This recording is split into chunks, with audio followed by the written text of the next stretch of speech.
That was not fun, but fun, of course. Yeah, I know it's very torture. So I have a lot of very deep perspective, love, and admiration for the military, personally. So, and when Donald, who I've helped in the past when he was starting out on the path and everything in the past couple of years, asked me to come help judge the panel, I immediately, of course, because it's the least that I can do, especially for what I believe veterans appreciable really able to give to this ecosystem, and I think that more and more investors across the community need to see that, and it's getting better as well with organizations like Defense Tech, Labs, and so forth.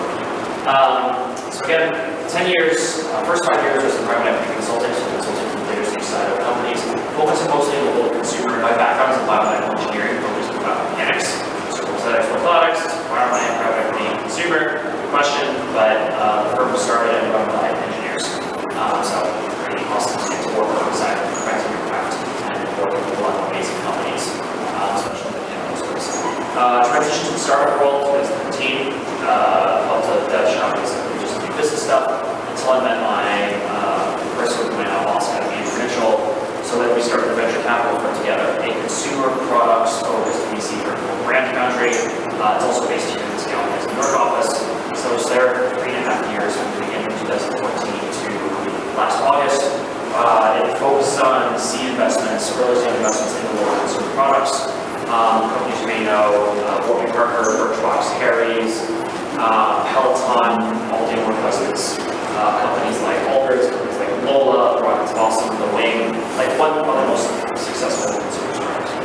I'm now working on helping startups on the side as I'm working with my next move, and also then currently the VC residents over at Galvanize, the place that we're sitting here. Chase the corner, to talk about it. It's an organization in the space that you should absolutely consider spending time in, events, co-working, so on and so forth, because it's an amazing network of people from large corporates and venture startups and people in between, plus it's 50 hours per week, which is a bonus. But it's just a great network community. I'm really excited to just to see how it can be helpful. Plus, we have to figure out how we're going to do this, but I'm giving away something that's in this little container. It's basically a faded, like, stars and stripes style of the U.S. Constitution. It was given to me from my friends over at Huckberry. Huckberry is this amazing deal cycle, some of the most cool products that you can find around the world. And I thought that this would be pretty pertinent for an opportunity for giveaway, because, again, people in service, they're awesome, gals are awesome, and I'm really looking forward to this. Make them play for it. Cage match. Thunder. Yeah, exactly. That's awesome. So we're also going to bring our friends from the set up. Yep. And they're offering a fantastic military discount, which we have to talk about, but I'm sure they are. Yeah. I guess we should say. 32% military discount? Of course, no. Well, I'll give you guys a rundown. Ascent, it's a 2-day tech conference in New York City. Really what we're here to do is support Defense Tech. One of our VPs, Carlos, is a ranger, came forward someone. Yeah, and we're here to represent that, but mainly Ascent. We're bringing together 2,000 people total, 200 startups, a bunch of investors, angel VCs. It's invite really, so that's why we're here. Anybody who's interested in either attending or, there are, any startup here that would like to get in front of the investors, we definitely talk and come see us afterward. It's going to be a great event, so. October 3rd and 4th, New York City's here for this thing, so. Yes. Another thing, a lot of the guests that will be eligible for it, there's going to be an app you can download. You can actually set a time slot with the VC or an investor. So you usually get a lot of one-on-one time with people in your particular vertical. So if you're in fintech, if you're a consumer goods, no matter what it is, you'll actually be able to get someone who invests specifically into that vertical. So it's going to be an interesting time, a lot of people, and good opening night gala is going to be there as well. So free booze. Yeah. Problem. Yeah. Shit like that. Got the right crowd. Yeah. And I think the open research, sure, yeah, definitely. Our They couldn't make it tonight. I told Stellings and Army Greenway told us to say thank you as well. Yeah. Terrence? Sometimes I go by Chase. No problem. I'll just say briefly, hello and welcome. For those of you who are new, especially welcome. And for those of you who are familiar with this is back here again, welcome back. Sunita already mentioned we were level 2 here, so I'll keep it brief. We have education programs in web development and data science. We're on some part-time programs. We are home over 50 venture-backed startups. Techstars New York City Accelerator Program, female founders fund, university ventures, IBM Thought Garage, Investors, Innovation Lab, and Partridge Architecture. So, we're absolutely honored and privileged to have Vesintech in our space, and we love supporting these events moving forward. Every time we've done these back, and please, let me get out of the way so you guys can do what you came here to do. We'll welcome you. Thank you guys. Galvin, it's been awesome. Cheers. Thursday of last week, I was at Galvanize Vesintech. So they're awesome. Of course, we're going to let the games again. Sure. All right, so it's going to be 2 minutes verbal pitch with about a minute or so question and answer. If the panel does not have questions, the crowd can then ask questions as well. So, do you have any first? Come on. All right, let the games begin.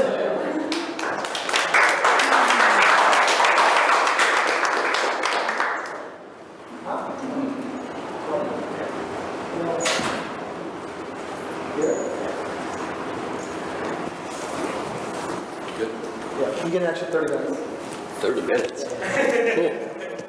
And I get a microphone? This is being live streamed though. So No. for the thousands of fans. Thousands of fans out there? Sweet. And I'm operating without a deck, even better. Decks are not important. Decks are not important, Sorry, for I'm sure. not feeling Here, I it can get on it. you. There you go. Here. Just stick that in. We'll figure it out. Just stick a whole thing in your pocket. Okay. All right. So we're good? All right, everybody. Hi. My name is Dan Evans.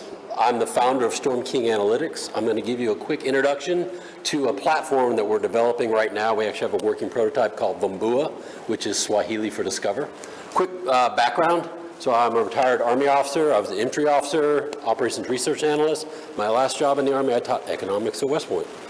So we may have crossed paths somewhere. We'll have to figure that out. I was fortunate.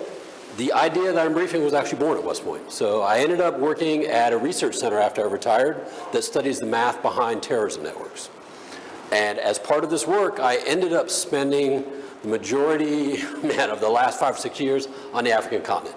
So I spent a lot of time looking at networks in terms of economic development, startup ecosystems, humanitarian assistance, disaster response type missions, and using this emerging science in order to develop better decisions for military leaders. Along the way, light bulb happened. I'm constantly in Africa and I see the potential, and I start to meet really interesting people in hotel bars, airports, and there was a trend. They are investors and business people who are wandering around the continent without a map, trying to figure out who they needed to know. And I heard this constant refrain: I don't have any information, I don't know who I need to go, I keep hiring these people, I waste a lot of money, and I get no results. So a light bulb went off, speaking to a guy who's become a friend of mine who invests in West Africa. And the light bulb that went off was the math that we're developing to determine which terrorists we're going to take out tonight is the exact same math that you can use to determine who we're going to take out for dinner the next time we're in Lagos. Different data, same math. So as I started to talk to commercial companies, investors, private equity firms, I sensed there was some interest. So we did some initial work, mostly government work still, but we did a couple initial commercial projects, and another light bulb went off in my head. This is a repeatable process. So the same data I collect for one company, I can sell to another company. And then what I started to notice was the software we were using was horrendous. It didn't allow us to pivot on the fly. It didn't allow us to do interesting things. I was working for a general in Djibouti, another garden spot. He asked me a what-if question. We couldn't do it right away. So I said, you know what? We can do better. So we developed a SaaS platform based off of the analytics that the leading counterterrorism in the world use that allow investors and businesses to connect to the right people in frontier and emerging markets. And we've built it on a web-based platform. When we're talking to people in the defense field, we call it Palantir for people without PhDs. It's the opposite of Palantir. It works in a browser. It gives the user very clear information. We identify the signal and the noise, and it's very easy to use. And it doesn't require a consultant. It doesn't require proprietary information. And the key to this whole thing that makes it work is our operational experience. So my core team is 9 people. 7 of the 9 are veterans. The one who's not a veteran, she's actually a former CIA operator. Her husband is a vet, still in the Navy. And the one lone person is an Oxford PhD who does a lot of our back-end analytics. So I got 3 PhDs on my team, 2 are vets. And what we really focus on, what that the other people in this field aren't doing, is we're fusing science and art. So we have the science, but we take into account the cultural and historical implications of the ecosystem we're looking at. So what we're looking at is, I just finished a problem in Zimbabwe that we were doing some work for the US government, and we really needed to understand the clan structure in Zimbabwe to understand Zimbabwe. We just also did a project in Liberia recently, and I just came from a meeting talking to some people about another project in Liberia where we had to understand the tribal structure, we had to understand which families supported which groups during the ongoing civil war. So we incorporate these cultural aspects with the science, so we call it smart data. So we provide accurate, actionable data sets into our browser. So right now we're talking to private equity firms, mostly hedge funds, but we also think that the platform is robust enough to do other types of complex data as well. So that's where we kind of have this idea about Palantir for people without PhDs. And that's my pitch.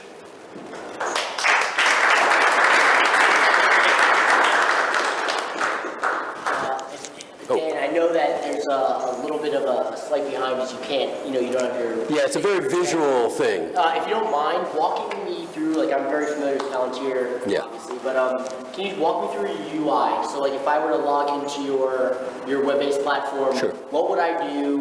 What would I get? What Sure. would I need to fill in? Okay, and I can show you on our demo in a little bit, but basically what it is, it's an intuitive interface. Right now it has 3 drop-downs.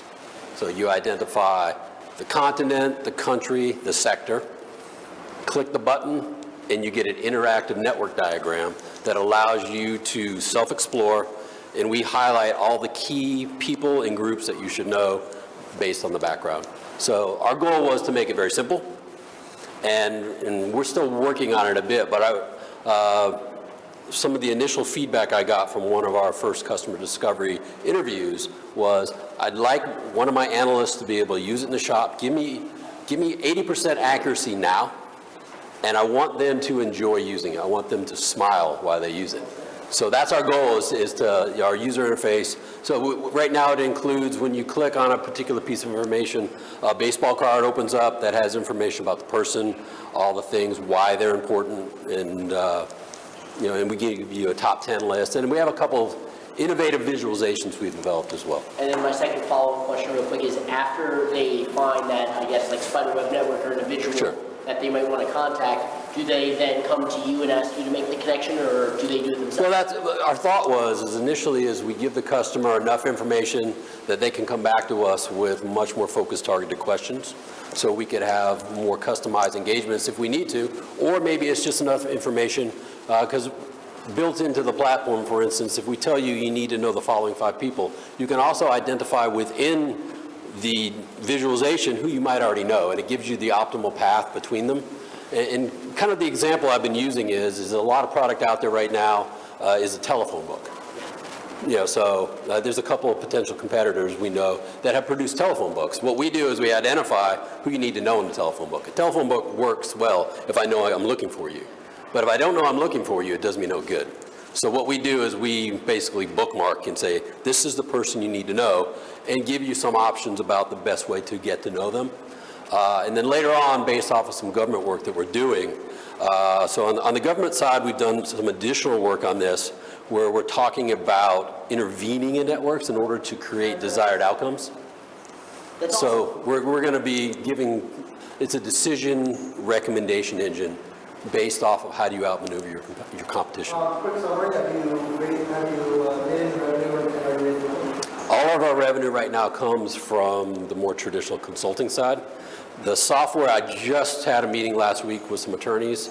We're spinning it out into a separate C Corp, and we're going kind of through the Steve Blank traditional 4 steps to epiphany model. We're talking to potential customers, trying to make sure that we address. And one of the things we noticed, or we discovered recently, was there's some other verticals that we didn't know that people have interest, particularly speaking with some people about KYC and AML compliance.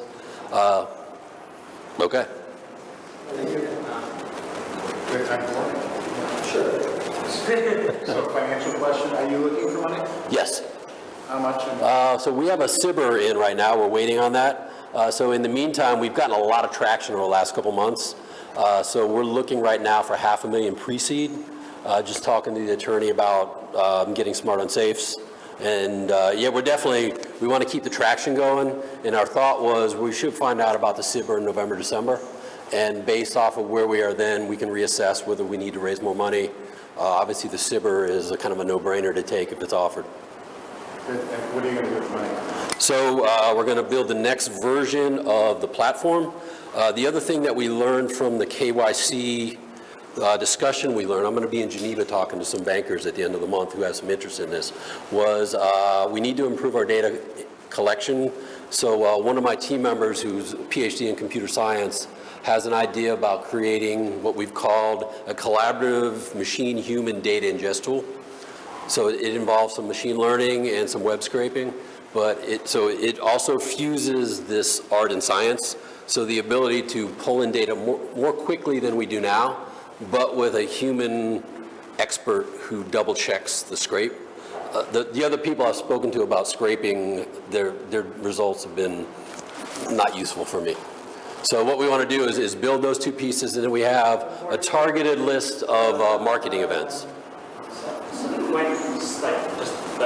seconds, overall good pitch. I think that just took a lot of time pushing on the story and Yeah. I understand that there's a lot of different things to tell on how this kind of came to be in Sure. the past, especially for us. But there's really power in terms of the origination of data Sure. sets and data driven. I think that what's just important is buttoning it up into 2 minutes where it's a third of the story, a third of where you are, because you mentioned you have some traction, you have some pilots, you have some programs, and then you get to the last part and we're raising $500,000 Sure. to get to this next level to continue traction and go back from there. So just overall the pitch, we got kind of to cover it all time frame, but try to work with that. Awesome. Sure enough. Cool. Thank you.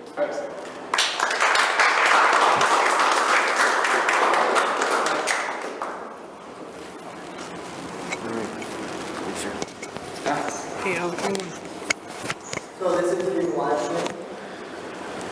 So yeah, I'm here doing the live stream, although that my business is not doing a live stream per se. And I tell you, I got really scared when I saw you were going to be here.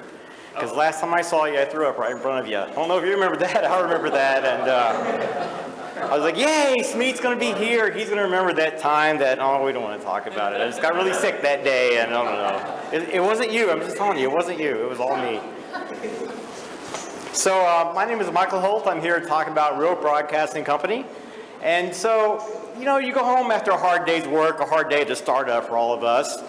You go home, you plop down on the couch, you turn on the TV, you turn on ABC, CBS, whatever it may be. You watch the Kardashians, for the umpteenth time. You figure out what Chloe's doing, or for us geeks, you're watching Silicon Valley. For sure, if it's in season, you're watching that. But, far and wide, TV hasn't changed in 50 years. At all. Maybe they changed the way they put in ads. Maybe it's 15 minutes a day of ads for every hour versus what they did 50 years ago, which was probably 5 minutes of ads per every hour. But all in all, TV hasn't changed at all. So you say, well, I want to go watch a live stream. Okay, so you open up YouTube, you open up Facebook Live. Before you're telling me about your wedding. I would love to go watch weddings, especially if you did yours on the beach. I'm a fan of beach weddings, love it. But, how can I go find it? It's impossible to go find that unless I know you personally and am part of your Facebook feed. Say, okay, well, I can't watch the live feed. What am I going to do? Okay, well, shoot, I'll just go to Netflix and Hulu. Well, I watch a movie, it's great, and then when it's over, what happens? I got to go and find another movie. You know, it just doesn't play like TV does. You know, how can we put all those things together? So we come up with a platform, Real Broadcasting Company, that we combine all those technologies together. This is not something brand new. We take these technologies like an Apple has and take these technologies that are awesome in themselves and put them together, making one platform. So we have television, internet channels that play 24 hours a day, 7 days a week. And so for the broadcaster that owns the channel, for instance, I have 2 customers right now, I just happen to be churches, they own these channels, and they play 24 hours of broadcasting scheduled down to the minute. And so whether you're in Japan or Taiwan or United States, you're watching the exact same thing that somebody else in Korea is watching at the exact same time. And so let's say it's come along Sunday morning, it's time for church, they flip the switch, they go live, the channel automatically switches to live. Your viewer doesn't have to go anywhere else, go find your live stream, it just happens. Say, hey, we're live now, we're really live now actually.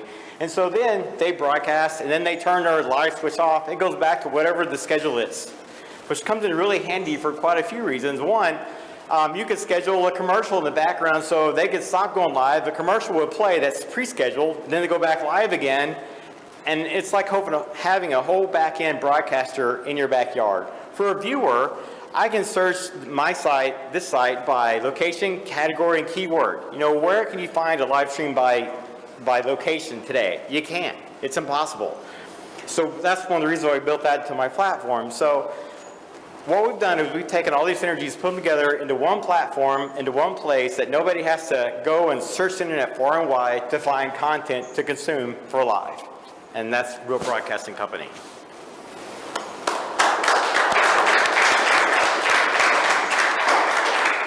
So again, on the investment side, are you looking for money and what are you going to use it for and where's it going? Just started a couple weeks ago looking for money. I've been the one-man band for all this time. The platform, you go online, I built the whole thing. So, you know, it's time for me to get out from behind the computer and go talk to people. Although I have a really hard time doing that, you can tell I'm kind of shy. So, just get some help. Go hire a couple of engineers, maybe a front end, a back end engineer, sales and marketing people, you know, just the works to get the business off the ground and started. That's what I need. And I need a partner to go help me. I actually started this business, long story short, with a partner who wanted to work about 10 hours for every 100 hours I put in. Didn't work. We went our separate ways. So that's kind of why I'm by myself now. And what you see is what we built. But I think it's the future for sure. And I totally believe in it and it's passion. What excites you the most about the future of the business? Is it the technology and the broadcasting systems itself that you can activate so easily that you can then position out to potentially like new clients and things? Or is it just how consumers themselves are like able to tap into this and like watch really anything or schedule thing as well? Like what excites you more about the business? Or is there something else that you Actually, it's both things. In my past, I've been live streaming. That's how I've been eating for the past 3 years or so. So I've been in that business side of it, you know, and I really wanted a platform of my own to live stream. And then on the other side of it, as a broadcaster, you know, so you have one channel. If you're on Facebook Live, that's crazy because nobody can find where your live streams are, and they're watched very little because nobody knows where to go find them. So my favorite part of it, get back to your question, is taking television, this tried and true technology, and moving it into the future. Me, the 45 to 48-year-old age group watching TV, you know, it hasn't changed. It's what we want.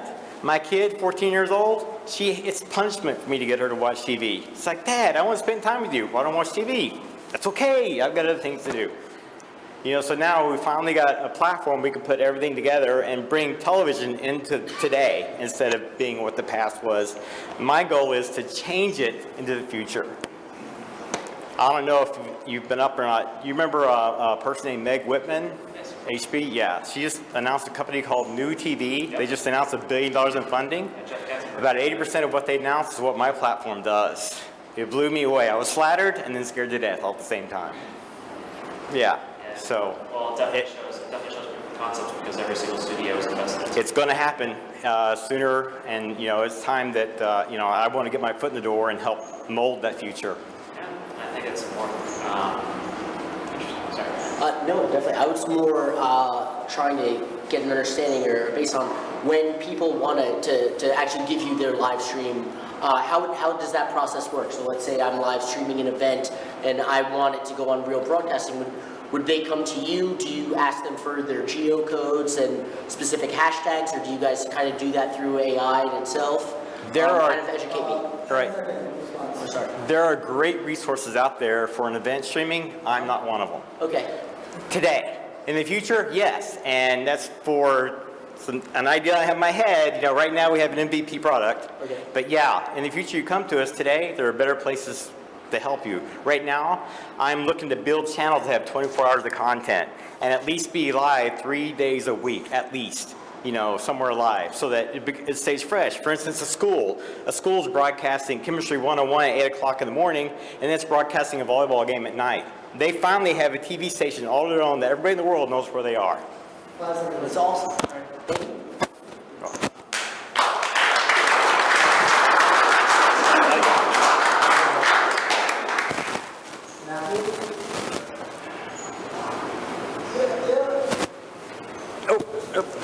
I got it. Sorry. I'm Matt. Oh, sorry. My fault. No, we're good. Sorry, I'm not going after other parts. Okay, now you're a bit high. All right. Can you hear me? What's that? I wear tight shirts to make me look bigger. It's just the truth. All right. I'm Matt with Condition One. Founded Condition One a couple years ago. A bit of background about myself. I was in the Marine Corps, spent 5 years. Most of my time was spent in the infantry. Don and I actually served together, and that's what led me to create Condition One. We make a mission performance bar or meal performance bar. I'd say it's probably one of the best meal performance bars on the market today, and I know it's kind of a big claim. I worked with an NSW nutritionist to come up with the bar. Can you hear me? Is that better? Yeah. Worked with the NSW nutritionist to come up with the bar, and the reason why I claim that we're the best is because out of all the organic bars on the market today, we are the most nutrient dense and we have more protein than any of them.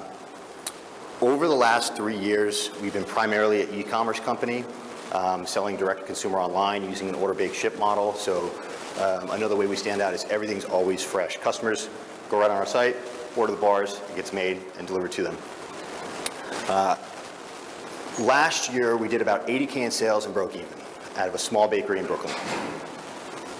Earlier this year, this summer, I decided to go full-time with the business and wholesale the bars to different gyms in the New York area.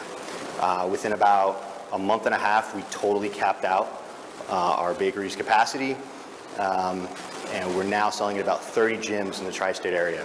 So we've already done 80K in sales this year. We've since moved on to a much bigger facility, so our capacity has greatly increased and our costs have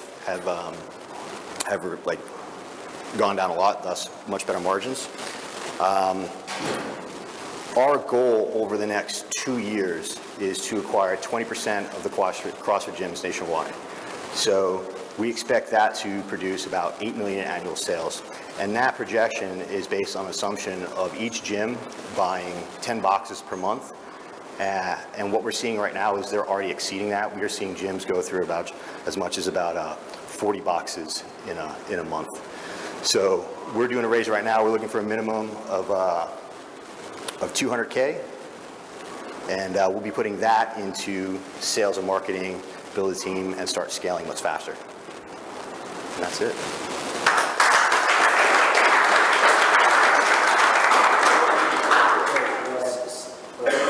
So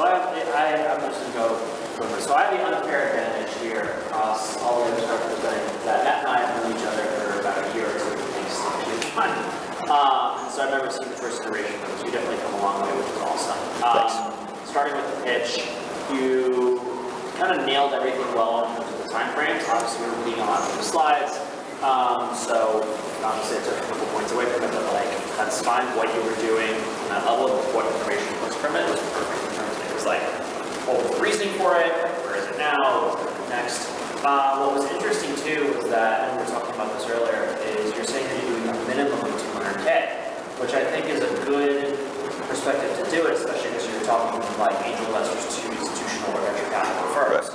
Because then you can at least start the conversations with them, like if you talk to someone who raises like 250K or puts in 250K checks or 500K checks or $1 million checks or whatever, then you can frame the conversation if it's the right fit investor. And this is actually a really good point for all the founders in the room is as long as you have the right fit, and it's always a two-way street between the founder and the investor, as crazy as it sometimes seems, like you're also in control of who's your company, as crazy as sometimes it seems.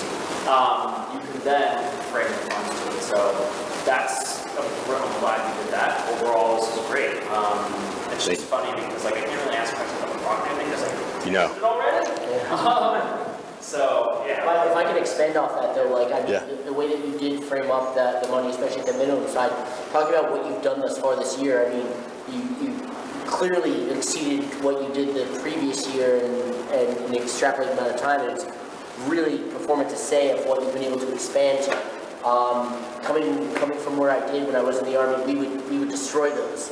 When we were, bullshitting outside, you were telling me how you're looking at groups and different, especially DevGru and stuff like that. Like those are the people that are going to buy it on the government side. Right. So I see the GSA angle. I definitely see a whole lot of opportunity there, and I definitely want to keep talking to you about it because Thank you. It's very interesting, and what you've done thus far, and with the gyms. I mean, New York City, you've got a great opportunity for CrossFit, but when you look at that GSA side, and you go to any military base, be it conventional or non, it's just CrossFit's expanding within the market. It's a growing, just like quinoa or kale. Yeah. So yeah.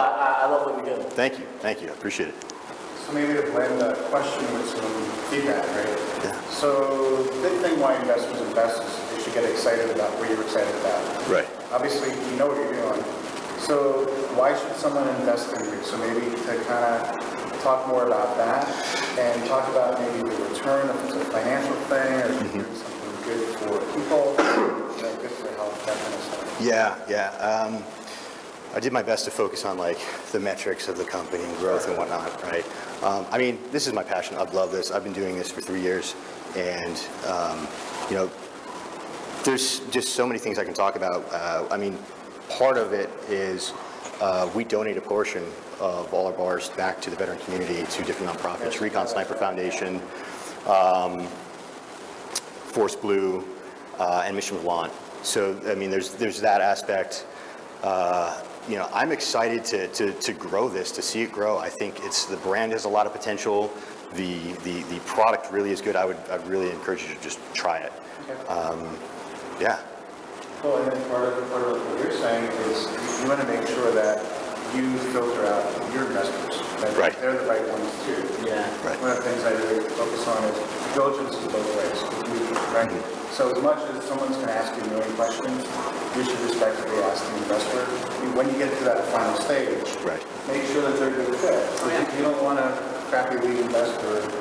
You mentioned that three vendors reached out to you. I know Mark personally. They're great guys, investing in some fantastic some product startups like Coderplex here, Rowan Apparel, Spiritual Gangster, and Rowan is a great example, which is what leads to the next question. In terms of like the good for you, the passion for it as well, it's something that also actually raises something that you need to think about the brand of Condition 1. Now, Right.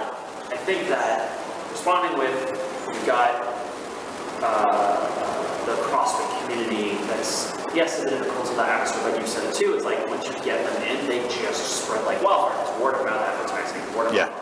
You say like, eat this is exactly what you need, and people just will do it. Word of mouth advertising always will be the most powerful marketing tool hands down, no matter what you do. Because if someone tells you as your friends to do it, it's like they're going to do it, or try it. So then, which raises two questions. One, what do you feel is the most exciting part of the brand of Condition 1 that like, when people are going to ask you is like, what is Condition 1? Like, what's the most important thing you should recognize on it? Like, is it the product that you know it's the right meal substitute thing for workouts? Is it just like a veteran-owned business? And then the other question is, mentioning things like Rowan Apparel, have you looked at collaborations alongside spaces like this, like a Woolico or a Roan, or like How's that going? Yeah, we've looked at some co-branding with Black Rifle Coffee, another veteran-owned company. And to answer your question about what excites me the most, the combination of the product and the brand itself, what the brand stands for.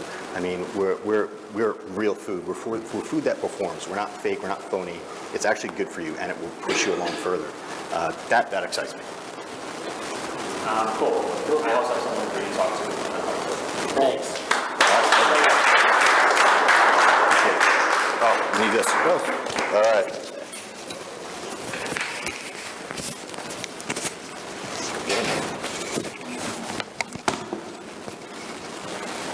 Just stick this in the pocket. Yeah, I just like touching people's chest.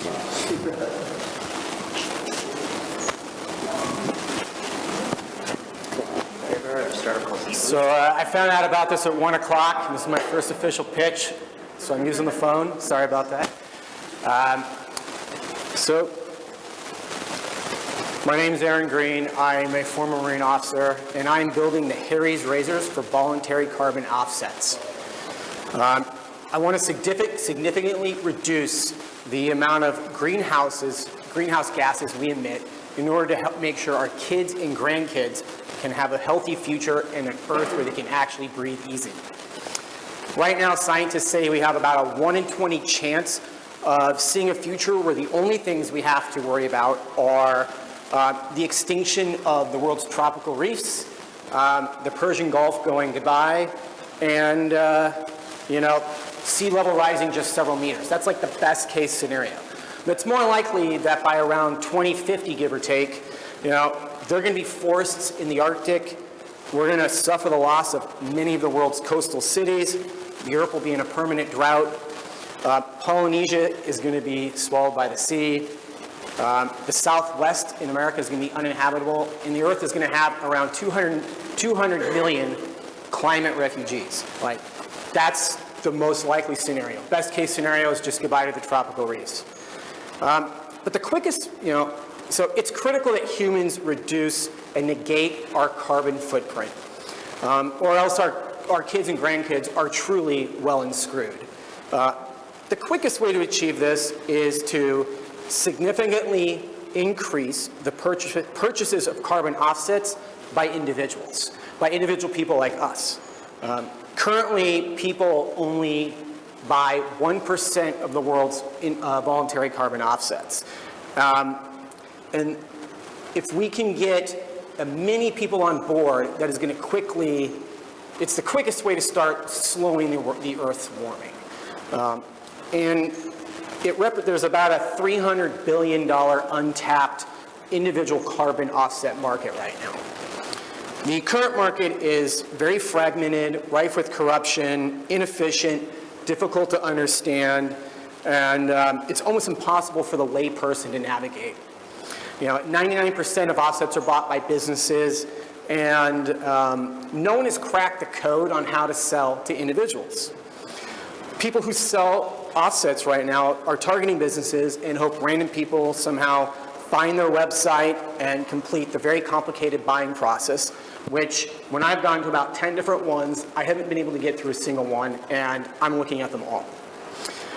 They speak to people in the same way they would speak to a business, using the same language, and this really just confuses people and turns them off. But as a reformed nonprofit fundraiser who specializes in monthly giving, i.e. recurring subscriptions, and using digital marketing and digital tools to walk people through a process and getting them to buy something that's intangible and something they can feel good about, I really see the individual carbon offset market in a very different way than everyone else actually selling offsets. And I think that they're all doing it wrong, and they're all following the herd. They're all just the lemmings falling off the side of the cliff. So I'm working to create a subscription service that will simplify the process of buying offsets and just make it easy, accessible, and desirable. So I'm starting by targeting millennial mothers, in particular, those already predisposed to buying natural, eco-friendly, and organic products. Millennial mothers are digital natives who freely give their opinion and seek opinions of others when buying things. And I believe that I can create a viral referral program right at the start that meets mothers where they're hanging out online and will take advantage of their powerful digital voices. So I'm currently conducting customer development interviews with millennial mothers who blog about organic, natural, and eco-friendly lifestyles. And there's actually been a lot of interest, and I've even been asked to guest blog on a couple of these.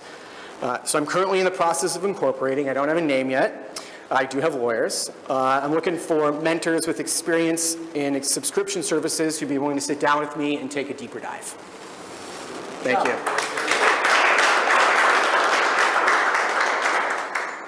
So I definitely hear you at disrupting the market where like actually, we're going to be doing good for the overall ecosystem. Yes. My question though is like, when you go into specific goods, like tell me, I got a lost, which goods are you going to be targeting to be, giving to this monthly recurring subscription? So the way carbon offsets work is that you're paying somebody else, usually in a developing country, money to start a project that will capture methane, reduce their own carbon dioxide footprint, increase oxygen, et cetera. And these only count as offsets if they otherwise wouldn't have been able to do that. So this collective pooled money allows them to do that. Okay. So there are brokers, there are marketplaces, there are wholesalers, there are resellers.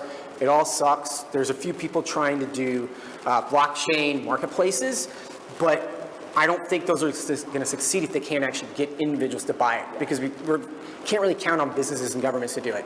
So right now, I'll be taking the money and I will be going and buying the offsets. There's about 4 or 5 certifications, and you can, looking for projects with 2 or 3 certifications, get a diverse portfolio. You can get everything from like super cheap wind offsets through really expensive algae offsets. A very common one is to plant trees, and that's not really a good thing. So looking for a diverse portfolio and about $4 a ton, a carbon dioxide ton to set off. So when do you start? When does the company start? So ASAP. I have pro bono lawyers who are former military at a big law firm. They're helping me incorporate. I have to pick a damn name. I'm trying to create my landing pages and do pre-selling stuff so that I can write these blogs and actually get people to at minimum sign up and hopefully do some pre-sales. Just quick feedback.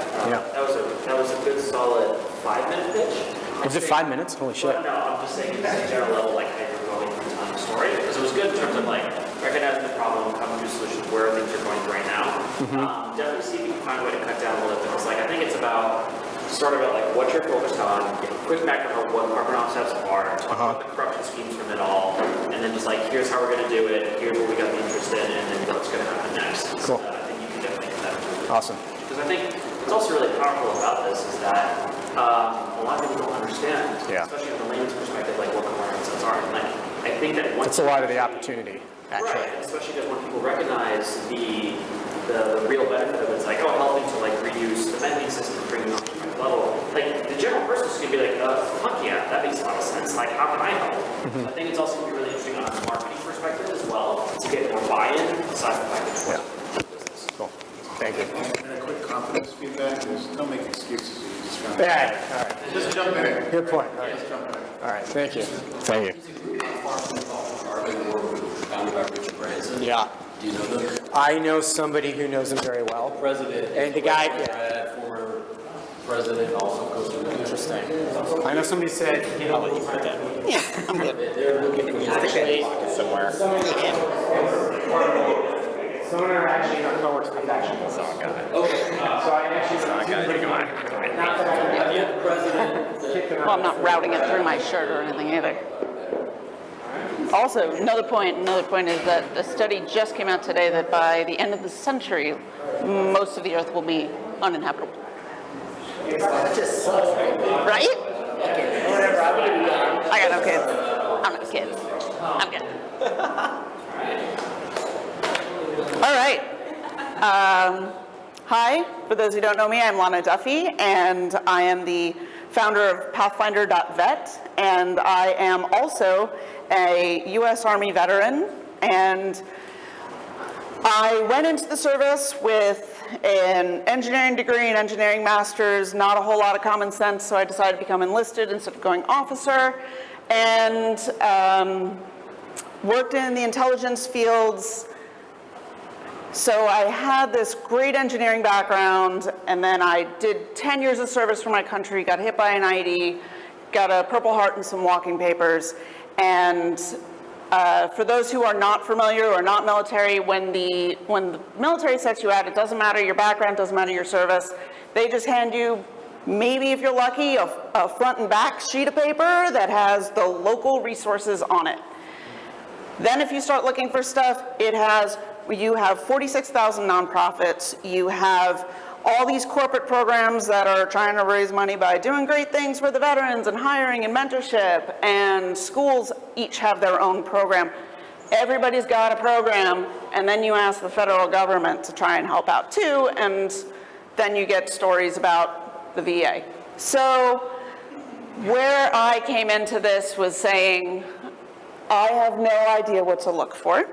And the more I started talking to people, because that's what I do, I talk, I went out to these people, I was talking to other vets, and they were like, man, it's been like this since Vietnam, only now, then we had nothing, now we have too much. And there's no good way to filter it unless you ask somebody else exactly what they used that they liked, and then is your personality similar enough that you can get along? Why isn't this on the internet somewhere? That's the only thing that kept going through my mind. And since it's not, I decided to make it. So Pathfinder.vet, if I were getting out right now, I could log onto the system as a user, as a transitioning veteran, and see and request mental health resources. I would not only get the list of mental health resources in a particular area that I wanted to find, but our machine learning and AI platforms will actually show you, based on your personality or your demographics or whatever else we have, we can match you with the top 3 to 5 that might be the best fit based on the personality metrics that we're getting from other people who are also contributing reviews. You can make your decision based on that. You can make your decision based on what other people are saying about it. Do they like it? Are the people in the front nice? And so forth. Thinking of it as like a Yelp on the front end, but then a little bit more than that on the back end, because we're going to help you make that decision and the right decision. We're also going to, we're currently building a machine learning based platform which will handhold, which will guide people through this system, and will say, all right, you're getting out in 3 months. These are the first 3 things you're going to need to do. When you're done with those, that's cool. We'll check up on you. We'll say hi and make sure you did it. And then you're going to fill out a really quick 3 to 5 minute survey on what your experience was so other people can see it. And then we're going to unlock the next thing for you to go through and get yourself reintegrated in society. The really cool thing that we're doing, and how we currently have a couple of clients for, is the other analytic piece that we do, which is we take natural language processing and we can identify markers that foundations want to know, that other funders want to know. Why would I fund your program if I don't know that it's actually reducing stress? Why would I fund your program if I don't know that the person came in there with this need and is still coming out with the same exact need? We can look just at how somebody writes a paragraph, 100 words, and we can say whether or not stress has been reduced over the course of 10 weeks when discussing this topic, and so forth. We are looking for some assistance currently in terms of investors, and that assistance would be in the neighborhood of $250,000 so that we can bring on a full-time developer. My team is myself and then several part-time folks currently, and I would love to be able to bring some of them on full-time data engineer, and some marketing so that we can get the word out to more vets in a shorter amount of time to be able to participate in the system. For example, right now you can go on Pathfinder.vet, look up Vets in Tech, and say like, hey, I went to the event, it was awesome. That's for you people at home too. So the $250,000 would be a great step towards making this really come together, improve our machine learning, improve the natural language processing, and make something that we can not only use with the veteran community, but show that if the veteran community can fix these problems, imagine what we could do with this. So.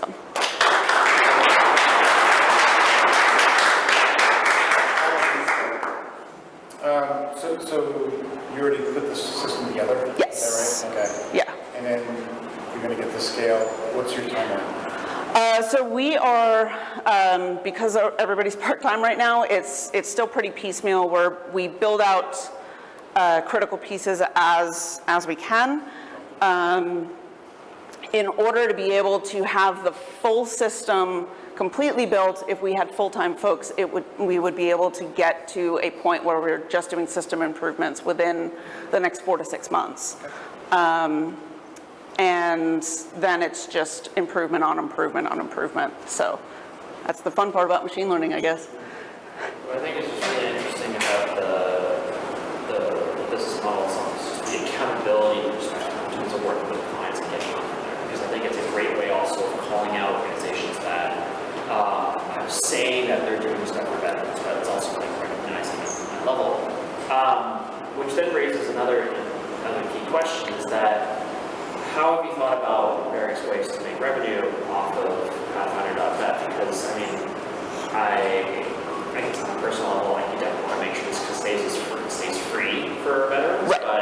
But just curious, especially because I'm speaking from an accountability perspective, like, it's almost like it's a way that you can push those that aren't working on it, almost like, hey, we have this data, let's fix it, contracting, etc. So we, currently, we have two different clients right now with two very different needs. One of our clients is what we don't look at as a traditional client. We're doing like a separate tech optimization project for them using our platform, in the hopes that we can then come back at them with some feedback and say, hey, you're gonna want this in future years. But the other one is much more of a traditional, what we see as a traditional client, which would be, here's an amount that's, of course, graded on the size of the organization and their donation stream. But what we want to be able to do is get, we're running essentially a year-long study for them so that they can see where a program is faltering and they can improve that program. So they have a program that they've already identified a problem with, and we are helping them pinpoint the problem and improve upon it. We're also working with some foundations whereby the foundation is telling us, hey, we're not really sure about the impact of this. Can you help us find the rough impact that they have now, that they have in 2 months, that they have in 3 months? And so we're working on partnerships with like Robin Hood Foundation, Bob Woodruff Foundation, and so forth. Well, I think it's interesting too, just on turning around it, like the cycles, when you find the programs, things that do work very well, you can also use that as tools to actually help integrate to other organizations that want to be helpful to veterans. So it's like a double revenue system that you can pull from that. That's interesting. Yeah. Yeah, no, I was going to definitely comment on that, because like finding that unique use case, all you can do from there is replicate it, scale out. Definitely really intriguing on what you're talking about with the NLP, because like I love AI and NLP, and hearing you bring that into your product roadmap and actually push it out, I'm intrigued. Like I'll ask the questions much later, but I kind of But awesome presentation overall. I love the way that you started off speaking about yourself, clearly showcase the problem and your solution. So great job. Thanks.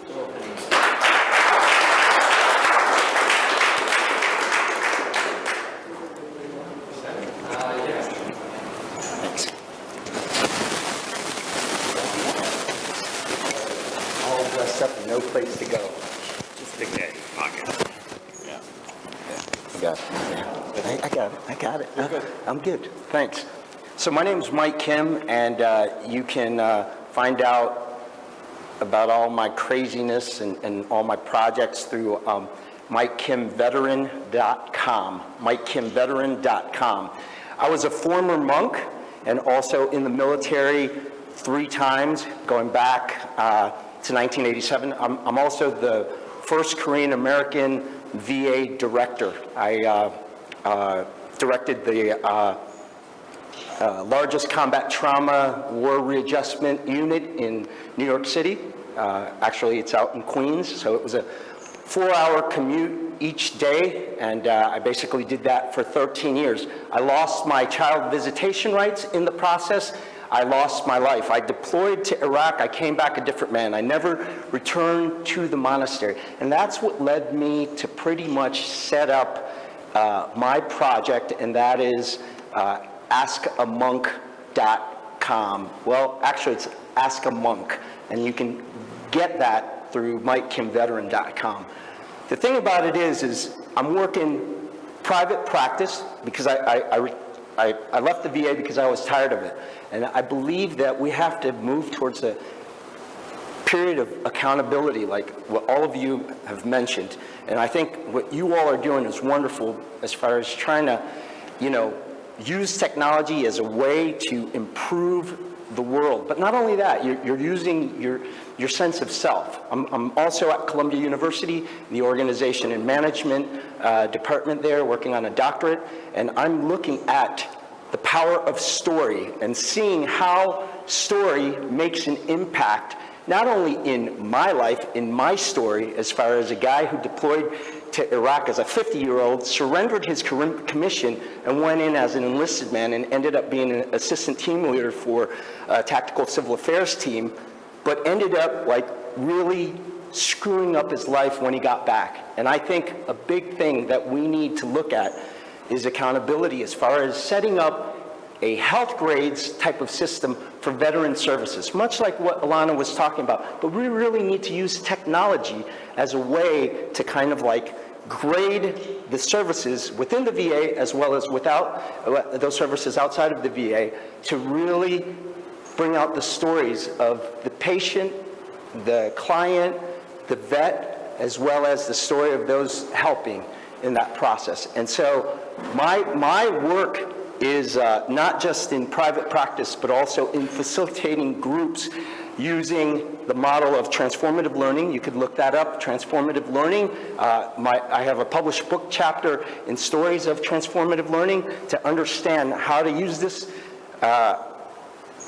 teachable kind of approach to kind of learn about stories, but also learn about communities and life worlds, veteran life worlds, because my life world is very different from all of yours, and yours is different from mine. And I think it's important to get out there instead of having a cookie-cut veteran story that's set up by the New York Times. So how am I using my peaceful insurgency? Because I'm a monk at heart. I have a podcast, so I pumped out 70 stories through podcast. Matt DeMeo with Condition One. Don is going to be a future member of that. Rudy Reyes, Chris Martinez, Martini, a filmmaker, he's going to be a part of that. The thing about it is I'm about working together. And so I invite all of y'all to kind of work with me to kind of get this rolling. I don't care about money. I'm looking for spiritual capital. That's what I'm looking for. I was a monk. I don't have anything. I worked from nothing. And in Iraq, I was able to pioneer medical crowdfunding. If you look up Daily News, Team Rawan, I basically set that up before Kickstarter to basically get children medical care in India. And my model comes from, if you look at Dr. Devi Shetty's model, as well as Dr. V's model with Aravind Eye Hospital, basically servicing everyone with a spirit of generosity, but at the same time willing to help other people get ahead. I want to pay for my son's college in the future, so why not help other people and also look at helping myself? So please, be a part of what I have going on, and I'll expose you all. I have a column I write for the Mindful Word magazine, and it's a non-veteran magazine, and I have a veteran spirituality column. I'm willing to write about any of you all, and I'm also writing for the Good Men Project. Henry Rollins just published something. They said, "Oh, don't worry, it's going to be okay." when your article comes out, I have as many hits as Henry Rollins with my last article called hiding a war from your lover, because I'm willing to go into the deep issues that a lot of folks do not know regarding the veteran terrain. And I'm willing to share my story, and I'm open to having your stories out there. So thank you.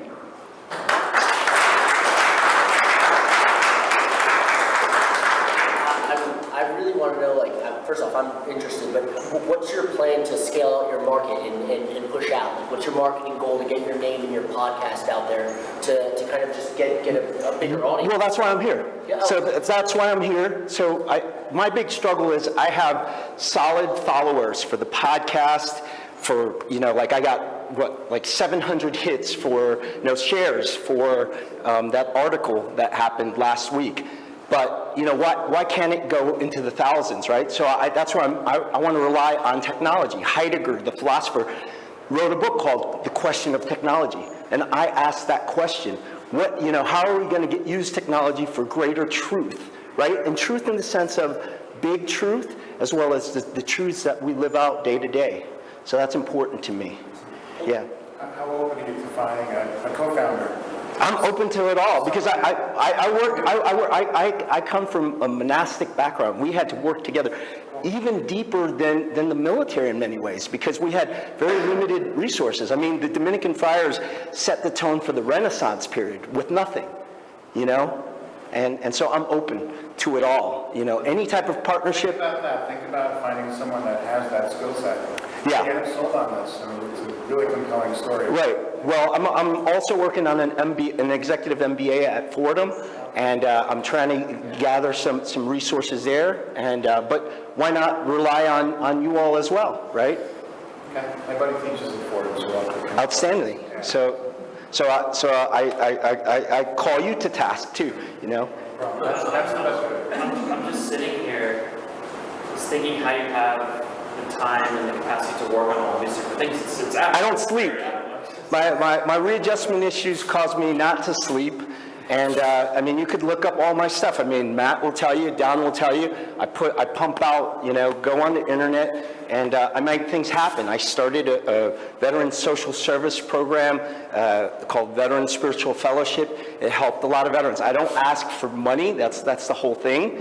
And so in many ways, the bottom line is people are going to believe you as far as the outcomes, right? All these different organizations that are set up, you all may be a part of it, that's fine. Hey, I'm the intimidator, I'm from the South, and Dale Earnhardt is my driver, the late, great Dale Earnhardt. And the bottom line is, you have to make things happen, You can't just talk about veteran services, you have to provide that. And I'm always in the trenches, and I have been. I have a long track record going back to the 90s as far as helping veterans.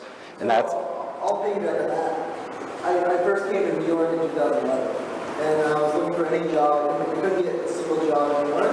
So I took a volunteership at a local collegiate church. I'm not a religious person. For some reason, Michael and my group had this thing going together.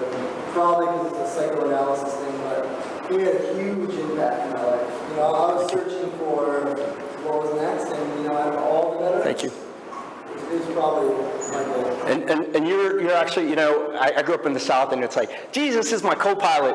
Don is actually my visionary pilot. You know what I mean? Like, and Matt and Rudy. I was the mosquito.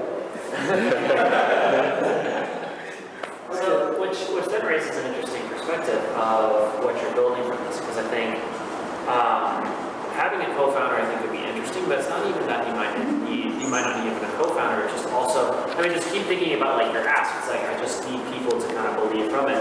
So I think it's just a level of feedback, because you've given so much to us about what you're doing, what you're working on, your profile, your system, what you've gone from it. And I think that the thing I'm just still trying to think about, because I'm just, the hamster wheel's turning about how I can help best, is to make your ask a little bit more direct in the perspective, where it's hey, I've been working, start the purpose of you're working on a million different things. Take the ones where you feel personally that have the greatest amount of content and product and curriculum almost, whether it's the podcast, or it's the Goodman Project article, whatever, and be like, look, I want to take these nuggets that I've got in my collection, and I want to put them to, I want to get them out to CBS, to position for CBS this morning, or I want to put it to scale it out to like any kind of organization that focuses in this kind of space. It's a little more direct on from it versus just like, hey, I just want you all to kind of work with me across it, and that's important. But I think that will also help you give a little more direction as to what you're going to build out, and then it shapes into like the ultimate business and organization that you're going to be kind of spearheading forward alongside that veteran and everything that you've done. That's just the biggest thing to feedback. Yeah. Again, I'm just more trying to think about like what's going to be, how can I help the best way? But then it's like once I can see that, and this is something that like I hope you follow up with me about as well, just because I'm just kind of like I'm just fucking blown away about everything that you've done for others, for the veteran community, for others, period. And it's beyond admirable, but I think it's also like making sure too how I actually can also pay back. Well, that's wonderful to add, to mention. My big thing is trust. I don't want to get anybody's help unless you're going to be with me, just like in the military. You know, if I could trust them to finish the mission. I don't need your money. I've got, a little bit of pension money I'm working on. I don't mind putting in the time. I have a strong back still at age 50. But I need people that I can trust. And that's why I'm asking for that spiritual capital. If you're willing to be out there and be open, we'll figure it out along the way. Sometimes the mission is really finding out once you're there. But what you're saying is very important, because MacArthur was talking about planning, and so I need it. Those plans, you can then recognize the levels of goodwill that you'll be getting. And it's the greatest thing about the arts tradition ecosystem is that it's all grows by goodwill. People will help provide what they can, turn around as they're going up the mountain, help pulling a couple people along the way. There's no agenda, nothing in intentions. And I think that's what's such a powerful thing that you do. And that you'll definitely find others along the way that come from it. So, yeah, this has been great. Thank you. Awesome. Thanks. So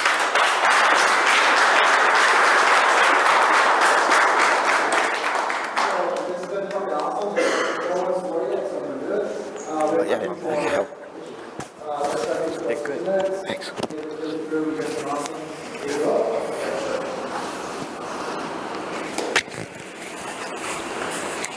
Swear as much as possible. I forgot about that. Stick this in your pocket. Okay. I don't want to take that.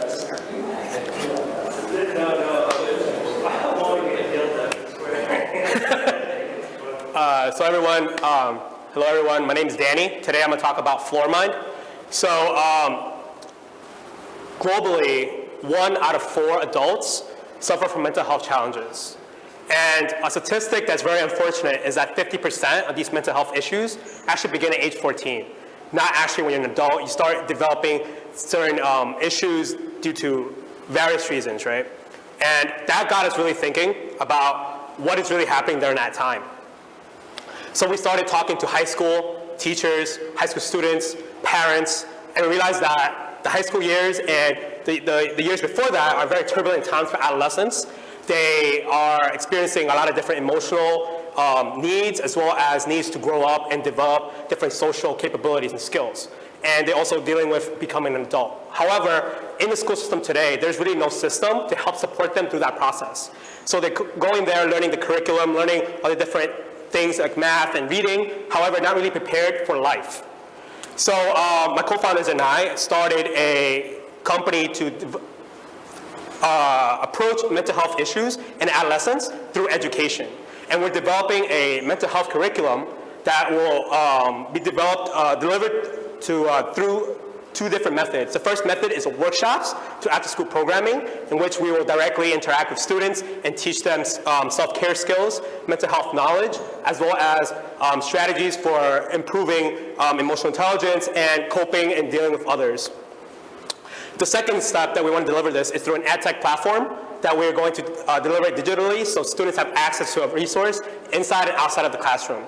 So we already did our first workshop in Brooklyn early in April, and we had positive feedback. We actually taught them about reducing social stigma around mental health. And we introduced the concept of meditation to the students, and they actually loved it. So through the feedback from the principals and the students, we also then participated in business competitions, and we recently won around $26,500 from a startup competition at our university, as well as $500 from the New York Business Plan competition upstate. And with that money, we're working on working with psychologists, social workers, educators to develop a curriculum that will really effectively help these students. We're not only looking at superficially improving these skills, but also trying to see if we could dramatically improve the emotional well-being and eventually improve academic performance down the road. So we're looking for help in bridging that gap. We're also looking for partnerships and other funding opportunities as this mission is really big, and we need all the help we can get to really help move this. So we're looking at this as a vision to kind of prevent and kind of intervene early on to help people with mental health issues rather than wait until later when it's kind of too late. Thank you. That's awesome. I hear you're looking for help. So give us a figure and when you plan on doing it. So currently right now, we just got out of an incubator program at our school, Zahn Center of Innovation, Zahn Innovation Center, and we're working through kind of getting some funding from them to kind of start off with doing our workshops. So right now we have three schools that we're working on having workshops in the fall. And during the springtime, we are attempting to try to charge.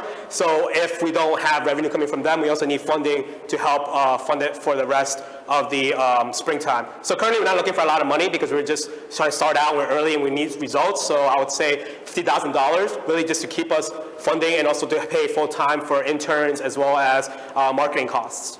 Awesome.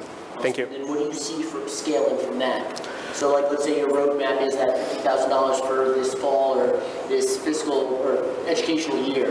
What do you see as your 3-year goal? Our 3-year goal is to be kind of partnering up with other New York City agencies and work with DOE to start providing these resources as a city vendor. One of the initiatives that's actually great about New York State is that they just recently passed a law that just passed in July to teach, to include mental health in the curriculum of the state. So now New York City is kind of going through a process where they're trying to figure that out. And based on information, they have not. So we kind of want to be there and be very active in that process. 2 more minutes. Okay. So just real quick, look for government funding or city funding too, right? So have you looked at that yet? Or? That's currently what we're looking at the moment, but right now we don't have any results. We don't really have much, so we're really early. So we're currently just trying to get as much workshops and working with schools as much as possible. So more spiritual and social capital. Just quick feedback. Good fund up pitch overall. Does that have like an event, I think, last week or so? Yes. You're like a power board in. I was here, but I was not presenting. I was not part of the accelerator program. I was gone for the summer, so I wasn't participating. Yeah. No, it's great that you're working with organizations like Design Center, because one of the companies that Brandon invested in, Keep Home, was birthed out of it. So I'm excited to see. Yeah, that's awesome. So that's awesome. Okay, thank you.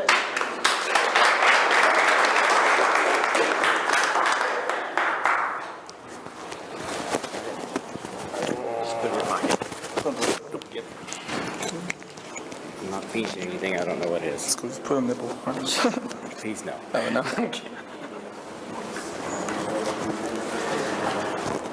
Take the spot right here. Just go. Just go. Cool. How's it going, guys? My name is Josue Manuel Encarnacion. I'm the founder of Watch My Bud. Watch My Bud is an all pets marketplace, which I started back in 2015 once I separated from the Air Force. I used to have a golden retriever named Rose, which I had to give up for adoption due to deployments and long missions. Watch My Bud is trying to solve a problem where there's 79 million pet owners in America, and that number is about to grow to over 140 million in the next 2 years. Also, service members and their families cannot find adequate pet sitters and affordable pricing in the service member community, and as well as the working professional as firefighter, police officer, nurses, and doctors who have hectic schedules. Watch My Bud is an all pets marketplace that brings pet owners and pet sitters together, and the pet owners can provide affordable pricing, as well as a trustworthy community. Some solutions that Watch My Bud brings to the pet industry is where pet sitters can literally find pet owner tasks. So if a pet owner has small individual tasks, let's say feed my dog, give my dog a pill, give my dog some insulin shots, Watch My Bud can provide this as a mini Craigslist for pet owners. The marketplace is about $62.75 billion. Serviceable portion of that marketplace is $5.75 billion. Out of that, the attainable serviceable market is about $75 million. And our competition is Rover and WAG, who have raised over $1 billion in seed funding. The only thing they're beating us in right now is just in overall economic numbers, which they, raising $200 million have raised enough pet sitters to overwhelm everyone. So that's Watch My Bud. Yep.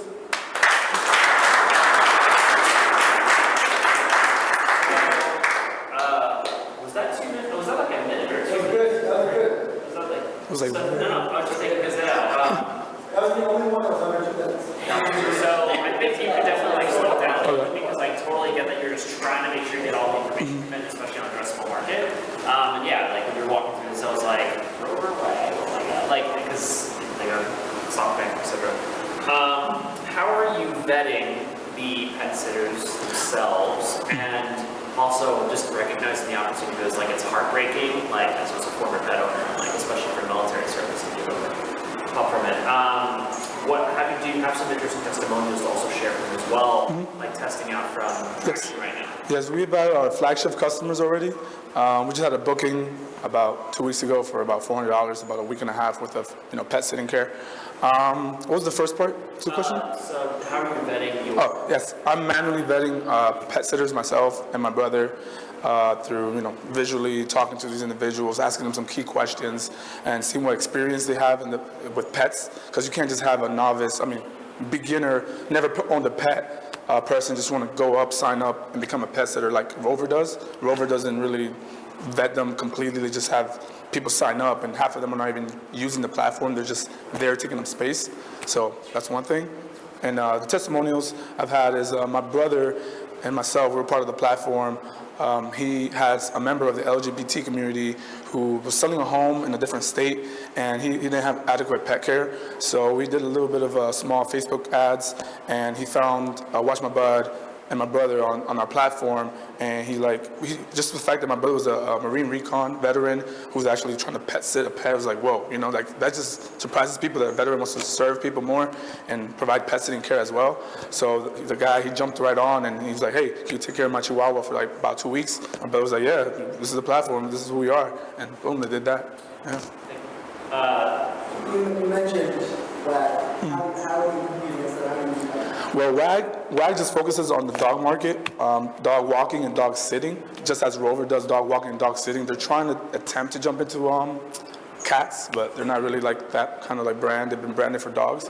Where we are different is we go after military, LGBT community, and professional working class Americans. We're better pricing, yes. You can set your own pricing, because the thing with pet industry is people will pay any price for their pet, but just when you build that rapport with a pet sitter, you can start your price at $20, right? But then once you have that trusted pet sitter, you can raise your price every year to whatever it is you need, because you don't want to deal with another stranger taking care of your loved one. It's your fucking pet. Exactly. Yeah. My wife messaged me every day since we started out walking. It's a ton of money, but you gotta do it. Dogs need to walk. It's like having another child, So. The pet market is blowing up, so it's a great space to be in. SoftBank scanning it, it's blowing up. So it's always a challenge when you try to compete against the Goliath, right? You're going to do something different. Yes, but then they can do the same thing differently too. How do you kind of stay ahead? Well, the way we stay ahead is we just stay in our 5 key points in the marketplace, where they're just focused on the big picture. So we're so small they probably don't even see us right now, So we're creeping up on them. As soon as we get the funding we need to compete and just market, we'll be right there, because we're military vets. We don't quit, and they're just beating us at just pure economics. So I have friends who are actually Rover sitters, and they've never been booked, and they've been on the platform for over 3 years. So what markets are you hitting right now? Like, is it local? I have to be honest, this hits close. I rescued my dog down at Eglin Air Force Base because somebody deployed, never came back, and I took her. And for me, just thinking like personally, like, are you in New York? Are you going out bigger? Because it's a great story, and I'm really interested. Yeah, so Watch My Bud, it started in Jersey. I was stationed in Jersey, McGuire Air Force Base, which is a huge joint base, has all the branches in there.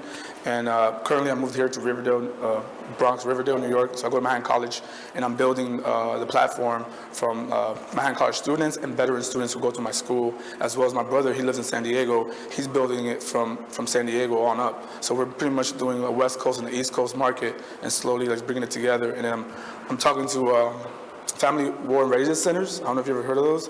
It's like pre-deployment required like checklist stuff for people who are about to deploy. So if they have pets, I'm trying to get in there so they can know about my company. Yeah, I was going to recommend that GSA route because obviously, as I said, like on Eglin, that's where I took my dog. And you hear these stories all the time, so you have great opportunity right around any base. That was going to be my big question for this, like, partnerships is the X factor for this all. It's like, animal shelters was the first thing I was going to think of, but like this GSA levels immediately get into the process, and so people recognize this tool that comes in, and I think there's a level of stickiness for Watch My Bud where it's like people recognize that this product, that this service exists, and so that even, let's say they finish their deployment, they can also use that in terms of like working and helping, like, getting an opportunity to work with other pets as well, and helping like feedback from the system, whether it's sitters or even from that level. So I think that it's the brand stickiness to it that can really go from deployment to post-deployment. Sorry, just thinking out loud for a minute. No, that's good. Yeah, exactly. That's awesome. Congrats.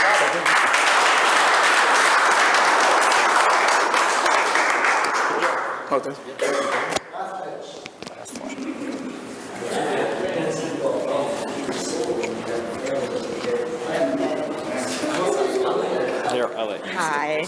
I'm gonna have to hold it, yeah. I'll hold it. Yeah. If you want to use it, but that's okay. Hold it.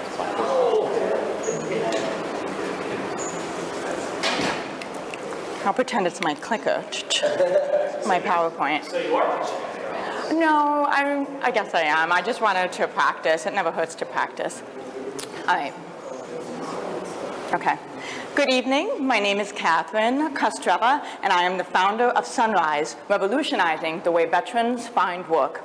Ryan, he's right here with me tonight. He's my business partner and my partner in life, and he served 10 years Marine Corps Infantry.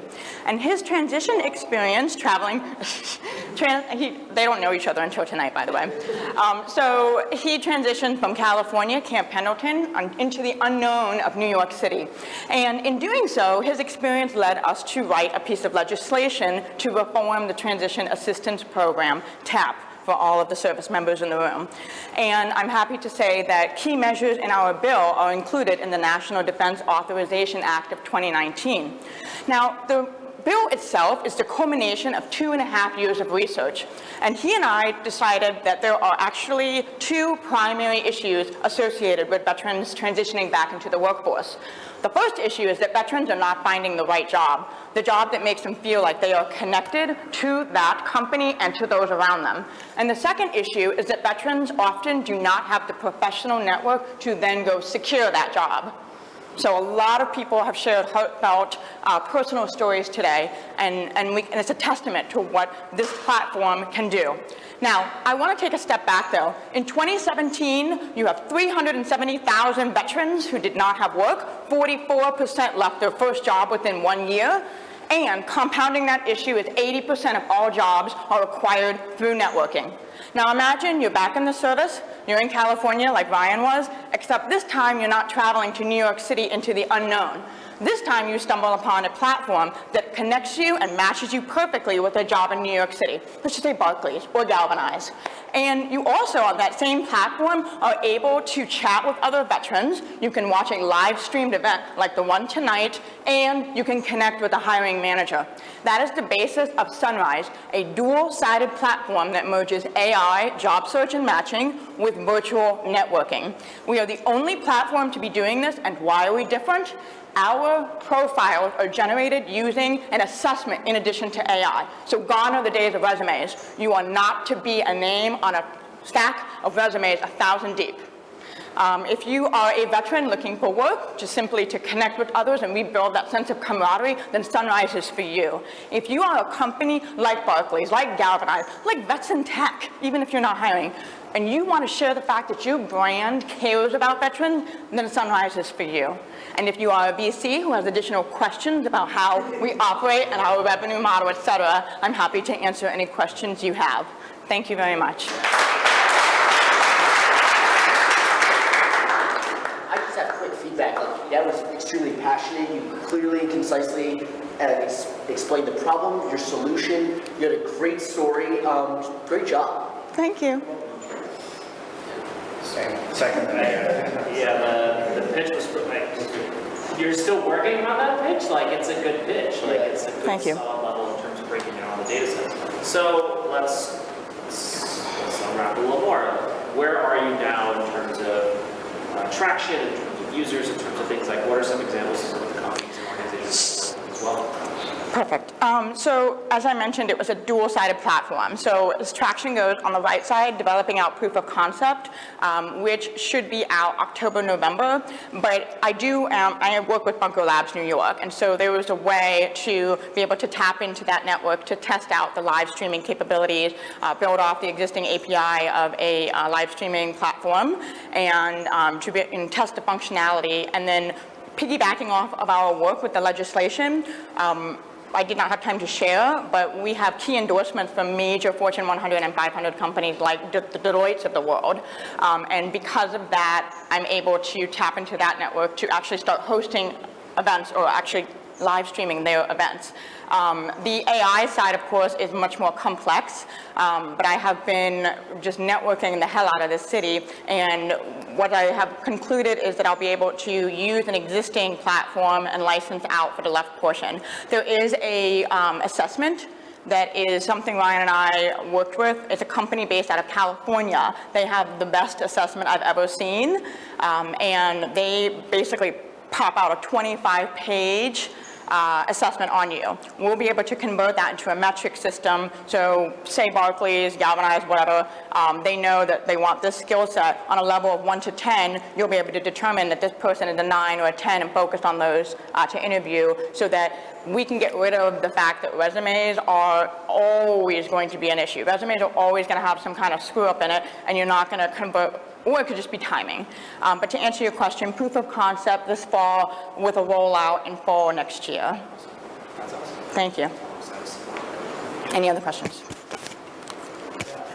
Yes, Aaron? Are you only looking at a certain level of talent? Like, are you only looking for those top 3% that a lot of companies in New York or San Francisco are looking for? How are you going to help the guys who are from, West Texas and, the middle of nowhere who did their 4 years and now don't know what to do? Like, are you helping every level? So you're talking about... Like, the veterans getting out, what kind of talent is, spread are you... Okay, so the crux of this is that, for example, you've got bases in Alabama and I like to say the middle of nowhere. You've got guys maybe who switched out, went to their home of record in Oklahoma, right? And a lot of people out there dream about going to New York, or it could just be being within Oklahoma. To reach them is a matter of, I have been doing PR for 10 years. So I can get the press to generate awareness. We have the capabilities in-house to do SEO campaigns to spread the word. I work with Bunker Labs. I have access to the Fortune 100, 500 companies. I think it's a matter of implementing a strategy, which we're still building out, to reach the far corners of the United States. But at the essence of it is to be able to reach individuals in those remote areas. And it's simply, knowing that the website exists.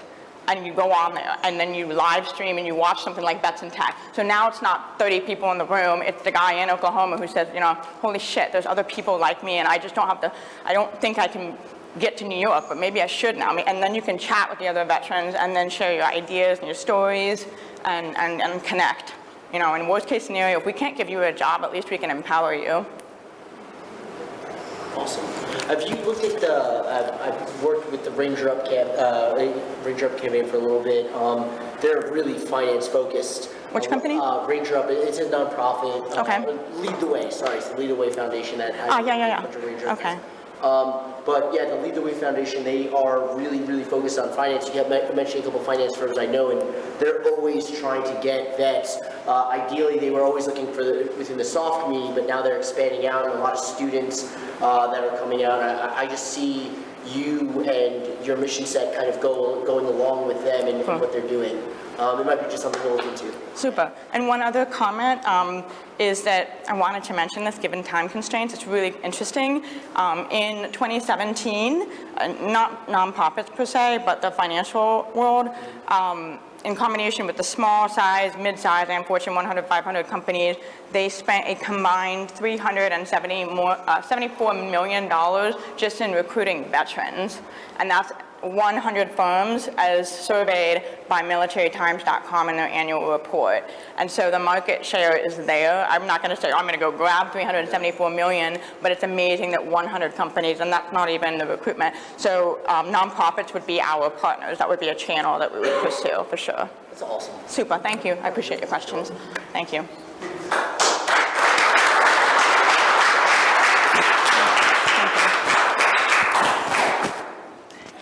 So I think that's it. Can we give it up to the presenters? Ra.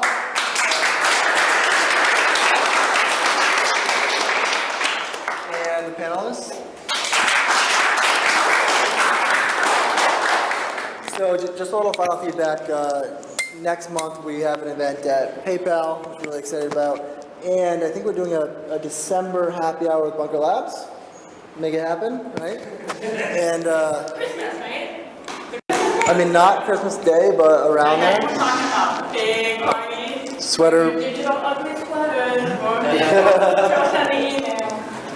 I mean, I had a blast tonight. You guys all did awesome. I was motivated by every one of you. Go raise some fucking money. Go sell some shit and sell the company. You know, make an impact. Yeah, delete that. You know. And before we go, since we still haven't figured out how we're actually going to give this thing away, anybody got ideas in terms of, it could be trivia question, it could be best pitch, like vote. Arm wrestling competition. Arm wrestling competition. Anybody got ideas in terms of how you want to give this away? Best pitch. Stand up if you pitch. Yeah. So first, as you stand up to the person you pitch, we'll give like a round of applause, and then we'll just. No participation trophies. I don't remember the order of the pitch. Everyone stand up. Everybody stand up. Good pitch. I'm gonna not participate in this, by the way. Okay, starting for Will. Dan. Or Dan, sorry.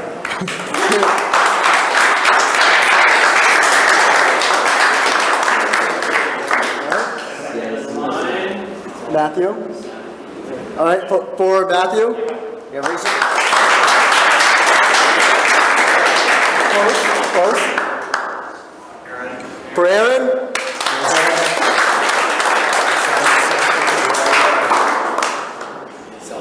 Alana.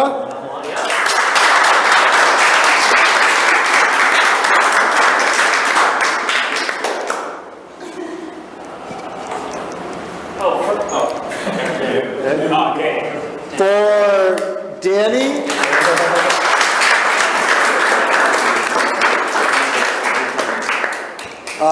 For the awesome fucking pet company.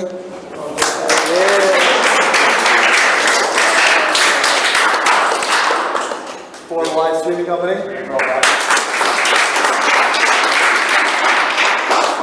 For my personal mentor, Michael Kim.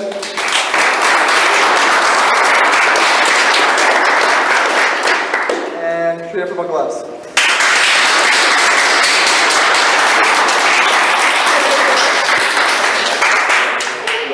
So I think we're going to quickly just sign across, and I think we're going to give this to Mike.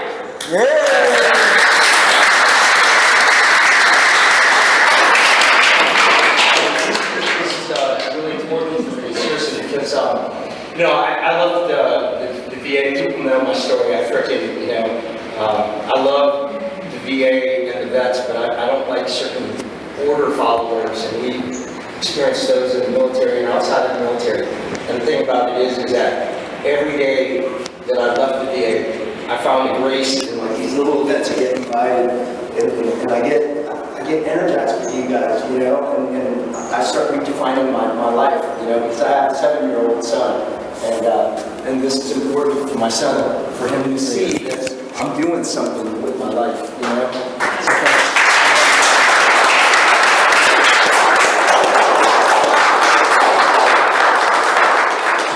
Hold on a second, let's get this out of here so you can also see it. Mike, You want you have to frame it.